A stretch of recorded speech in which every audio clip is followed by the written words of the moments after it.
This time on Rick's Woodworking, we're gonna make a stool. It's gonna look a lot like the stool you have in front of you right here, made with stiles and rails and panels, with a couple of key exceptions. One, it's gonna be taller. The one in front of us here is really a footstool, so it's closer to 14, 15 inches tall. We're gonna make a 19-inch tall one. It's gonna be used when I play guitar. And because I'm gonna use it to play guitar, I'm gonna have storage underneath it. So that extra height gives us room for things like sheet music or guitar books. So we're gonna have an opening in the box. Since we're gonna have 19 inches, we'll start there. We'll rip all the pieces on the table saw to 2.5 inches wide, and then we'll start bringing the units together. I'm going to do an L shape for the legs, but when you do that, you end up having one side that has to be trimmed by the thickness of the first board. So we're going to set up the table saw to trim these off.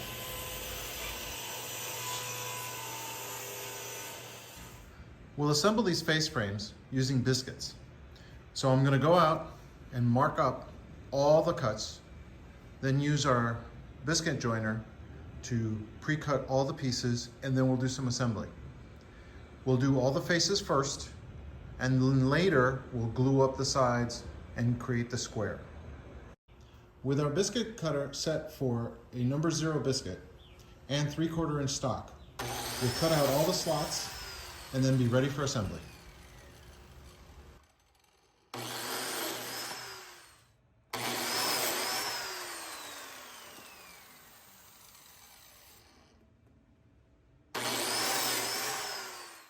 Going to go ahead and add glue to the slots, both sides, and then put a biscuit.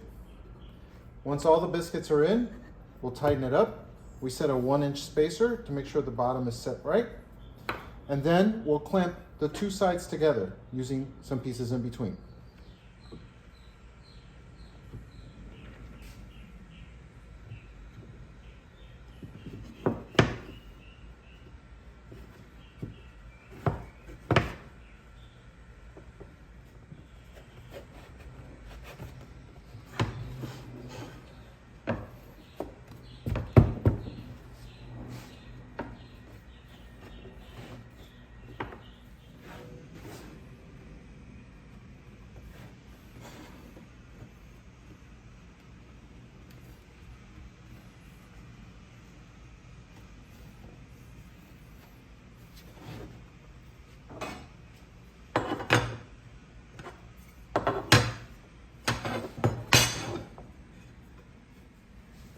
When gluing up multiple face frames, it's a good idea to stack them together.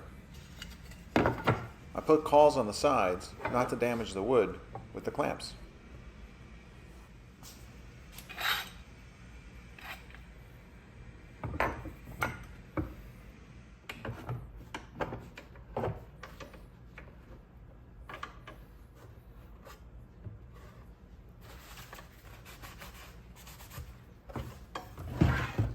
With our face frames in the clamps, we're going to let them dry overnight, and now we're going to prep and cut the MDF for the interior of the stool. We'll also go ahead and put a few coats of paint on them, since it's going to be easier to paint now before we assemble it rather than later. I'm going to paint the interiors of all these panels first. We've cut them to rough dimensions and may have to trim them up a little bit after the carcass is assembled. Once it gets assembled, then we'll be able to paint the outside, more than likely with a sprayer. Right now, we're just going to give 1 to 2 coats of a flat white to prep these pieces for the interior. Much easier to paint them now before we go ahead and assemble.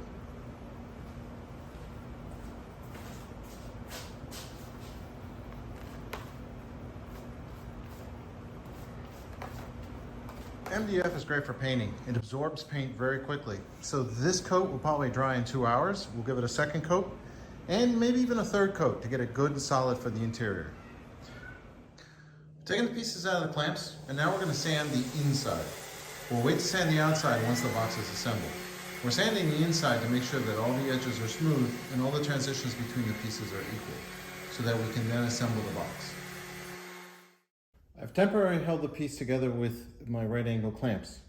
What we got to do now is set biscuits and then clamp these three sides together. We need to do this so that we can then introduce the interior of the box, leaving this face frame to be placed as the last piece.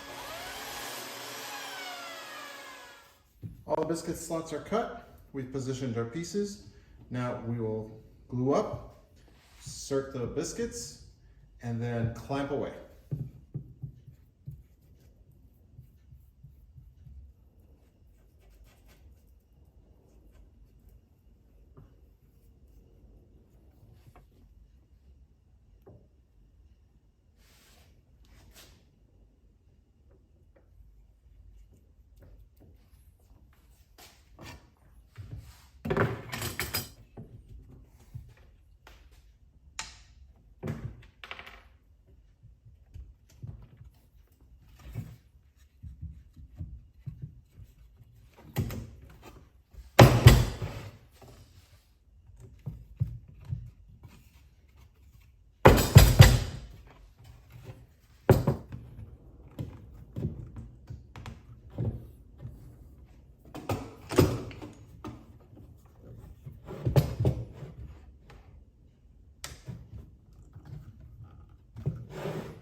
After taking it out of the clamps, I took the time to sand the inner piece of each of the sides.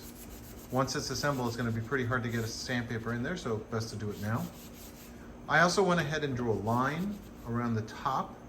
This is where the inner panels get attached, no higher than that, because that becomes where the top sits. And you'll see that later when we assemble it. Now, we'll start putting in the inside panels, gluing those up, putting some temporary nails in them to hold them while the glue sets, and then putting in some biscuits for the last panel.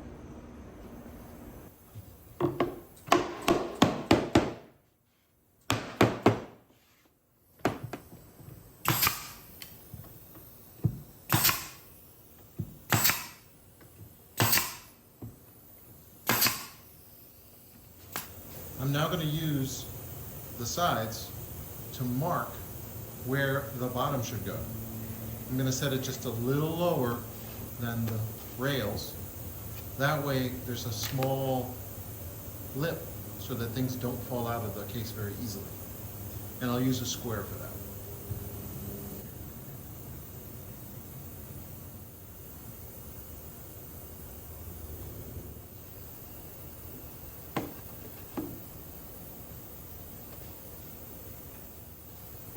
I'm going to put the nails on here because once this face is put on, you won't be able to see the nail holes. I'll avoid putting any nails over here.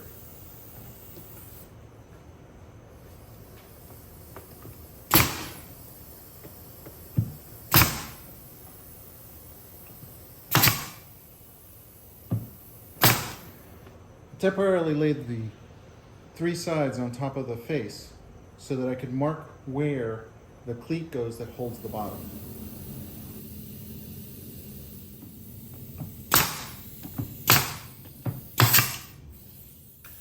I went ahead and put the face frame on dry. Basically, I put in the biscuits in their slots and just put it in place to hold the whole structure together. Now I'm going to verify where the top goes and that we have the right size before I put that in place. This is also the best time to put in the bottom because once we put in that face frame, there's no way we're going to be able to put that bottom in place.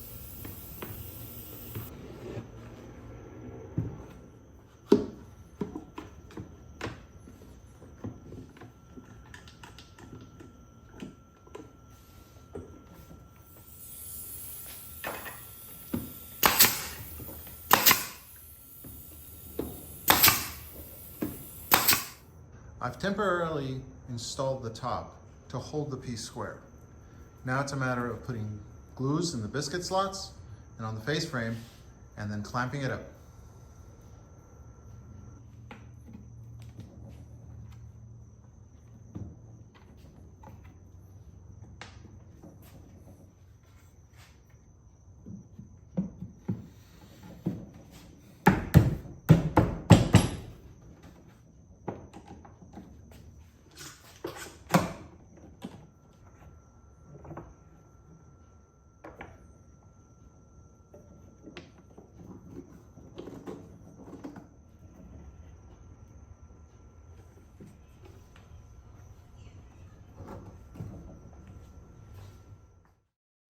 pieces out of the clamps, dried overnight.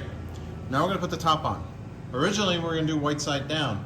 Unfortunately, there's a nasty mark on the other side of that board, so we're gonna do white side up. But that's okay because it's the top, so unless someone's gonna lay on the floor and look up, they're never gonna see that that part isn't painted. Some glue, some clamps, and we should be ready to go.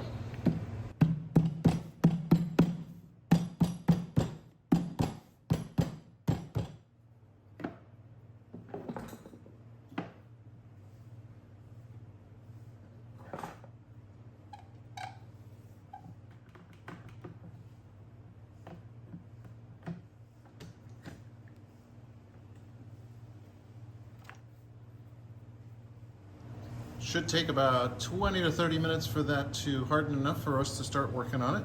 We'll probably give it an hour, and then we'll be back to do the sanding.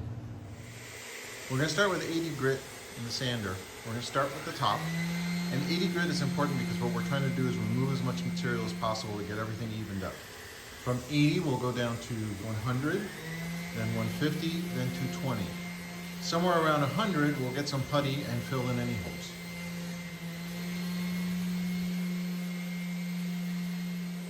Everything's been sanded to 80 grit. Now we're going to switch over to 100 grit, and then we're going to use the pencil technique. That's where we use the pencil and lightly mark the surface, and when the pencil marks are all gone, we know we've sanded enough. We're going to now take a piece of sandpaper and knock down all the corners. We do this because sharp edges, sharp corners, are not good places for paint.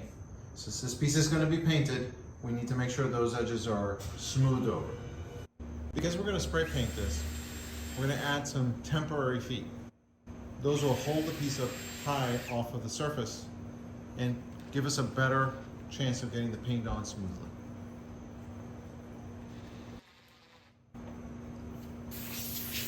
We switched over to our favorite painting table. We're going to dust off the piece, then go back with mineral spirits to take up all the last of the dust, and then we'll start painting. I start by flipping the piece upside down so that I can get to all the lower edges, be that the bottom or the lower edges of the face frames. This way we make sure that we get plenty of paint in those areas.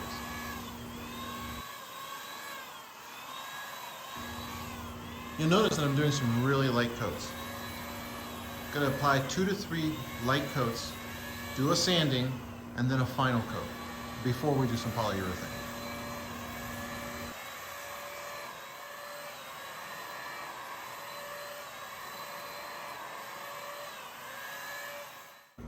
First coat of paint also reveals defects. Got a seam here that we'll just have to get some putty on. All good though. Still a few more coats of paint to go. But one dramatic transformation. We've let the filler dry overnight, and now we'll do sanding with 220. We'll use the sander for the top spots, and then we'll go in with some sandpaper by hand for all the intricate pieces.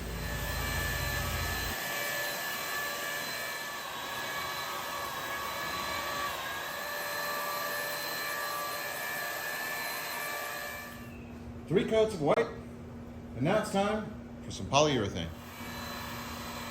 As before, we're going to use the sprayer.